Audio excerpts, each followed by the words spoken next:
क्या आपको खीर बनानी आती है? क्योंकि इस रेसिपी को ट्राई करने के बाद आप खुद कहेंगे कि वाकई में आपको खीर बनानी नहीं आती थी। मैंने जब से इस तरह से खीर बनानी शुरू की है, मैं खुद ये कहने पे मजबूर हो गई हूँ कि मुझे पहले खीर बनानी नहीं आती थी। सही रेसिपी आज आपसे खीर की शेयर करूँगी।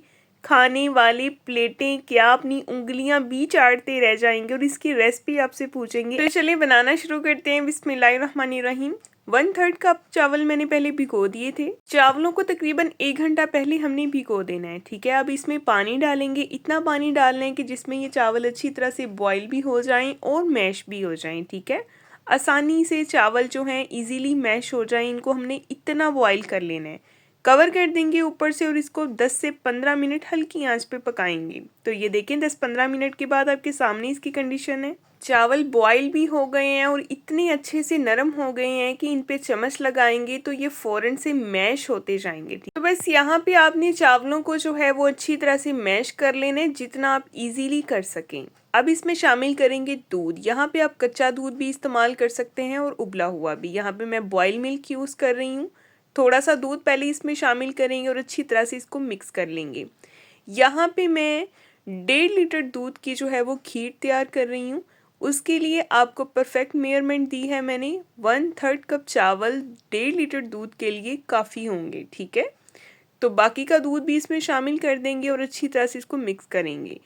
तो यहाँ पे आप सबसे एक छोटी सी गुजारिश भी है, अगर आप मेरे चैनल पे नए हैं तो सब्सक्राइब कर दें, वीडियो को भी लाइक कर दें और बेल आइकन को ऑन कर दिया करें ताकि आपको हर नई आने वाली वीडियो का नोटिफिकेशन सबसे पहले मिले। यहाँ पे मैंने इसमें शामिल कर दिए हैं सब्ज़ इलायची के दाने। इलायची शामिल नहीं करनी, उसके दाने निकाल के शामिल करनी है। 2 या 3 इलायची के दाने काफ़ी होंगे। और साथ ही इसमें शामिल कर दिया मैंने चीनी। चीनी हस्बे ज़रूरत आपने अपने टेस्ट के अकॉर्डिंग इसमें ऐड करनी है। अगर आप तेज़ मीठा खाते हैं तो उस हिसाब से चीनी डाल लें, अगर कम खाते हैं तो उस हिसाब से डाल लें। बस यहाँ पे इसको हमने कवर कर देना है, फुल कवर नहीं करना, हल्का सा कवर छोड़ देना एक साइड से ताकि ये उबल के बाहर ना आए, ठीक है। तो यहाँ पे देखिए जी, इसको मैंने तकरीबन यहाँ पे 25 मिनट हल्की आंच पे पकाया है और 25 मिनट के बाद आपके सामने इसकी कंडीशन है। आप देख सकते हैं खीर में चावल बिल्कुल अच्छे से मिक्स हो गए हैं। और यहाँ पे मैं इसमें शामिल कर रही हूँ दूध की मलाई। दूध को बॉईल करने के बाद जो ऊपर से मलाई उतरती है ना, वो हमने इसमें शामिल करनी है। तकरीबन मैंने इसमें आधा किलो मलाई शामिल की है। मिक्स करेंगे, बस आप देखते जाएं। ये खीर अगर आपने एक बार ट्राई की ना तो खाने वाले तारीफ़ किए बगैर नहीं रहेंगे और इतनी मज़े की बनती है कि आप सारी खुद ही खा जाएंगे। इतना जायकेदार और इतना ज़बरदस्त ये मीठा बनता है ना, मैं आपको क्या ही बताऊँ।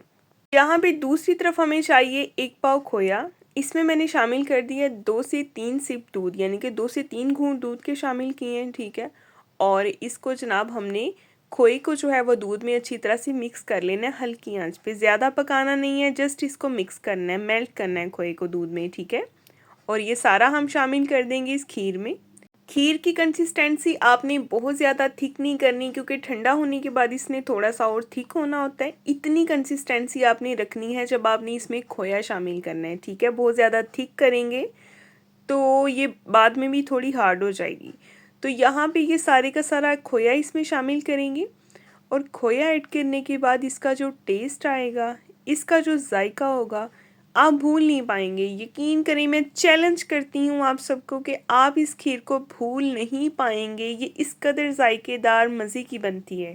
बस अच्छी तरह से इसको हमने कर लेना है मिक्स और लो टू मीडियम फ्लेम पे मैं इसको अभी भी कुक कर रही हूँ, ठीक है। आप देख सकते हैं इसमें बबल्स बनने शुरू हो गए हैं। इसकी थिकनेस आप देख लें हमने कितनी रखनी है।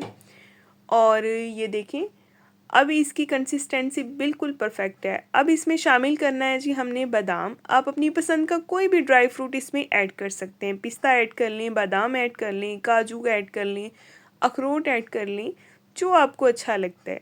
तो मैं इसमें बादाम ऐड कर रही हूँ क्योंकि मोस्टली खीर में यही ड्राई फ्रूट अच्छा लगता है, ठीक है। अच्छी तरह से इसको हम मिक्स करेंगे। फ्लेम को ऑफ करके इसको ठंडा होने के लिए साइड पे रख देंगे। तो यहाँ पे देखें जी, जब खीर ठंडी हो गई है तब मैं इसको डिश आउट कर रही हूँ। ठंडी होने के बाद अब आप इसकी कंसिस्टेंसी देखें, काफ़ी थिक हो गई है ना। अभी इसको फ्रिज में रखेंगे और इसको चिल करके सर्व करेंगे तो इंशाल्लाह खाने वाले इसको भूल नहीं पाएंगे। इस कदर जायकेदार मज़ेदार ये बनी है। मुझे पर्सनली ये खीर इतनी पसंद है कि मैंने आए दिन इसको बनाया होता है घर में और मुझे बहुत ही पसंद है। तो नेक्स्ट हम इंशाल्लाह मिलेंगे एक बहुत ही प्यारी और नई वीडियो के साथ। अपना बहुत सारा ख्याल रखें, इसको ज़रूर ट्राई करें और मुझे फीडबैक दें। अल्लाह हाफिज़।